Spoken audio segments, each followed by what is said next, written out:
जय श्री कृष्णा दोस्तों, मैं डॉक्टर प्रज्ञा अभिव्यक्ति चैनल में आप सबका हार्दिक स्वागत करती हूँ। मुकम करोति वाचालम पंगुम लंघयते गिरिम जत कृपा तमोहम वंदे परमानंद माधवम। माधव गोविंद और विशुद्ध चक्र को अपना समर्पण व्यक्त करके मैं आज का ये सोलो जो है वीडियो बना रही हूँ। बहुत दिन बाद हम लोग स्ट्रीम कर रहे थे और मैं बहुत दिन से नहीं बना पाई। एक सब्जेक्ट है पुनर्जन्म और प्रारब्ध कर्म, इसके ऊपर स्ट्रीम हुआ था। इसका हर एंगल से हम लोगों ने एनालिसिस किया है, बहुत बहुत अच्छे से इसको गहराई से, इसको मल्टी डायमेंशनल वे से 360 डिग्री एंगल से एक तरह से इसको देखा है हमने। और मुझे लगा कि मैं इस पर और कुछ वास्तविक रूप से बोलूँ।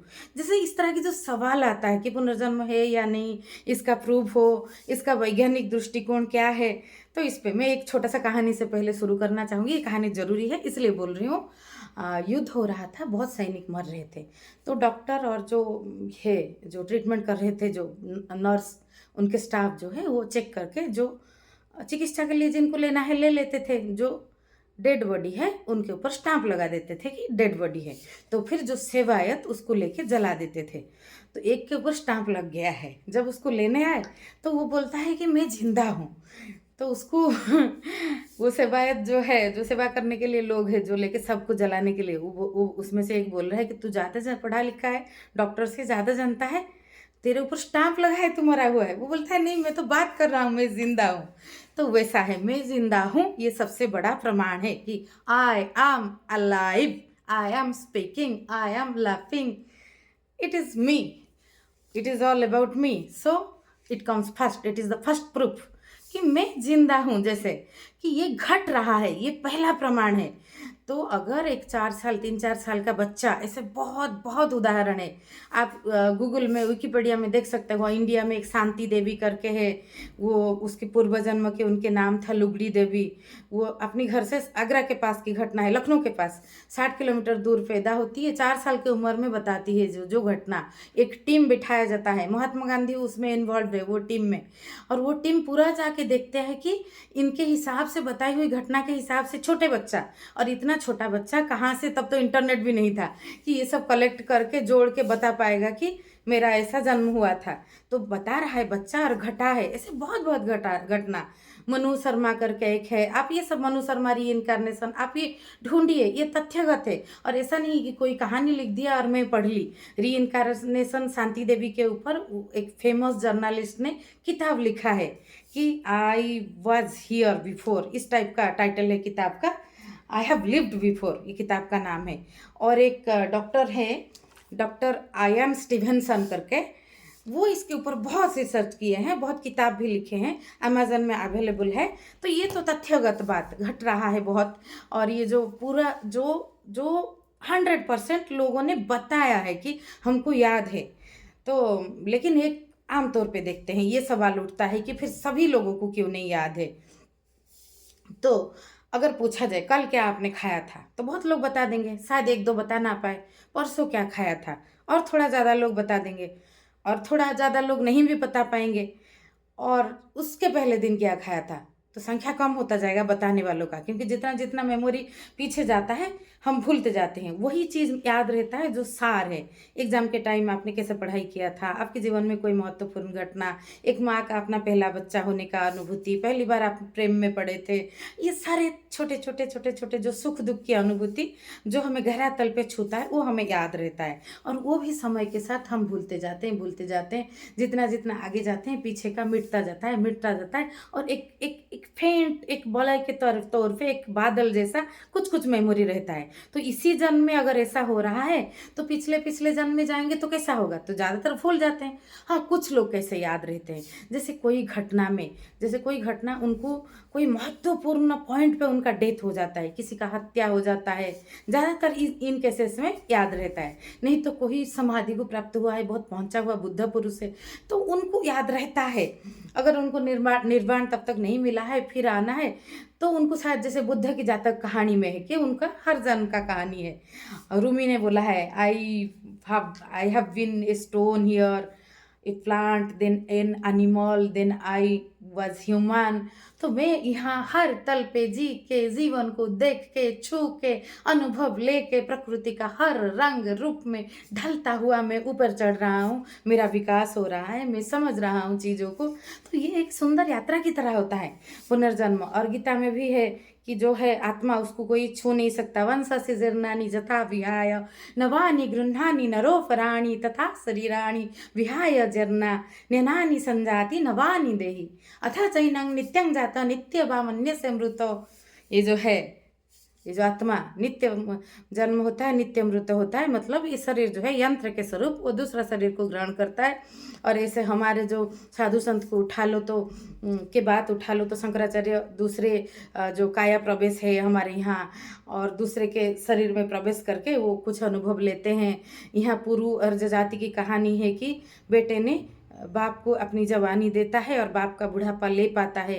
वो जो शरीर के तौर पे तो जो अदला बदली हो सकता है, इस तरह के बहुत बहुत चीज़ें हैं। हाँ, हम बोल सकते हैं कुछ चीज़ें स्टोरी, लेकिन बहुत अनुभव जो है इसको, इसमें कुछ तो है, कुछ तो है। बाकी तो प्रैक्टिकल सत्य मैंने आपको दिया। वो किताब की अथर के नाम भी बताया, वहाँ पे है। एक दो घटना का भी बताया आपको। और वो घटना ऐसा नहीं है कि किसी ने नेट पे डाल दिया, उसके ऊपर रिसर्च होके टीम बैठ के सरकारी तौर पे उसका जो है रिजल्ट आया है। और हम बोलेंगे अपवाद, किसी किसी ने को ऐसा याद रहा, सबको नहीं रहता तो पुनर्जन्म नहीं रहता होता, तो ऐसा नहीं है। अपवाद ये है कि सबको याद नहीं रहता। अपवाद नहीं, ये तथ्य है, क्योंकि भूलने वालों की संख्या ज़्यादा होता है, हमारी मेमोरी लिमिटेड है। किसी किसी को एक्टिव रहता है, जैसे किसी किसी को बचपन की बात ज़्यादा याद रहता है, किसी किसी को कम। वैसे जन्म जन्म की बात कुछ ज़्यादा वो घटना बहुल घटा है, या कोई एक ऐसे कंडीशन में आपका डेथ हो जाता है कि आपको वो बहुत ज़्यादा छू जाता है, जैसे अधूरा जैसा रह जाता है, तो वो आपको याद रहता है।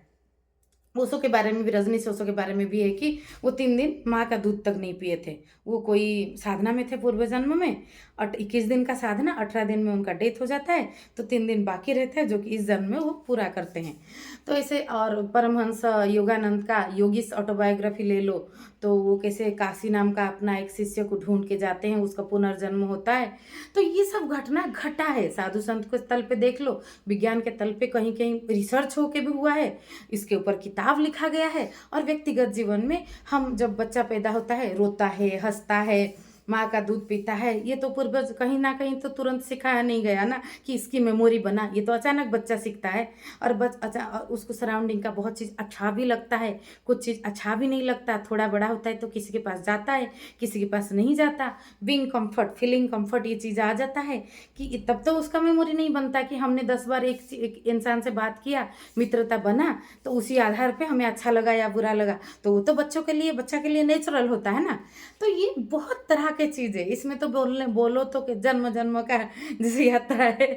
तो जैसे किसी को बहुत चीज़ सहज रहता है, बचपन से बहुत कुछ टैलेंट मिलता है, किसी को नहीं बिगड़ता।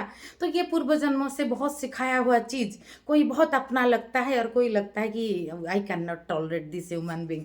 तो ये पूर्व जन्म और इस धारा में आता है कि हमारा उस तरह का फीलिंग, एहसास बनता है, उसी स्मृति का एहसास हमारा इस जन्म को प्रभावित करता है।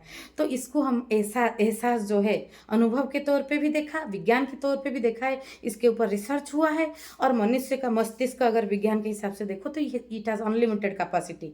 इसमें अगर नर्वस अंदर जो कॉम्प्लेक्सिटी जो है, उसके अंदर कुछ कुछ चीज़ें एक्टिव हो जाता है, खुल जाता है, तो बहुत लोगों को बहुत, कोई आर्टिसन डेवलप हो जाता है, कोई किसी चीज़ में स्किलफुल हो जाता है, ऐसा हो जाता है। इसी तरह किसी का भी बहुत मेमोरी एक्टिव हो जाता है। इसी जन्म का भी मेमोरी लोगों को बैक मेमोरी में लेके उनका बचपन की चीज़ें याद कराया जाता है। कोई मानसिक रोग में हो तो उसका ट्रीटमेंट हो पाता है। तो उसका और भी गहरा तल पे जाओ, पूर्व जन्म तक तो कोई पहुंचता होगा। शरीर, कोई इंसान मर जाता है, क्या होता है, शरीर तो जल जाता है ना। बनारस जाओ तो देखो आप, जले हुए लोगों का जो लाइन लगता है, स्मशान जो है, वो देख के फिर पता चलता है कि हम तुच्छ है, हम तो कुछ भी नहीं, विश्व ब्रह्मांड के अस्तित्व के सामने हम एक छोटा सा कण भी नहीं है। तो और हम अहंकार करते हैं कि हमारी शब्द और हमारा कुछ महत्व है। तो ये सब कुछ इसमें रखा ही नहीं है, तो जल जाता है तो क्या, तो जलता नहीं, वो तो होगा ना, अक्षुण्ण शरीर पड़ा रहता है, कुछ तो छूट जाता है जिसे हम मरना बोलते हैं।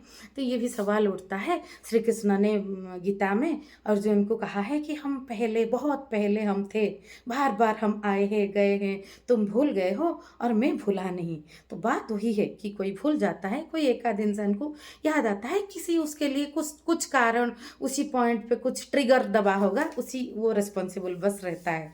तो इसे, इसको मैं आगे इस पे भी बोलना चाहूँगी मैं, ये बहुत महत्वपूर्ण विषय है। और ये कैसे महत्वपूर्ण है, इसका क्या जीवन के साथ क्या अहमियत है जीवन में, ये बहुत ज़रूरी है कि ये है या नहीं है, इसका हमारे जीवन में क्या प्रभाव पड़ता है। तो इसका और एक मैं वीडियो करके इसका बोलूँगी। बहुत बहुत धन्यवाद। Thanks for your patience. जय श्री कृष्णा, जय सिया राम।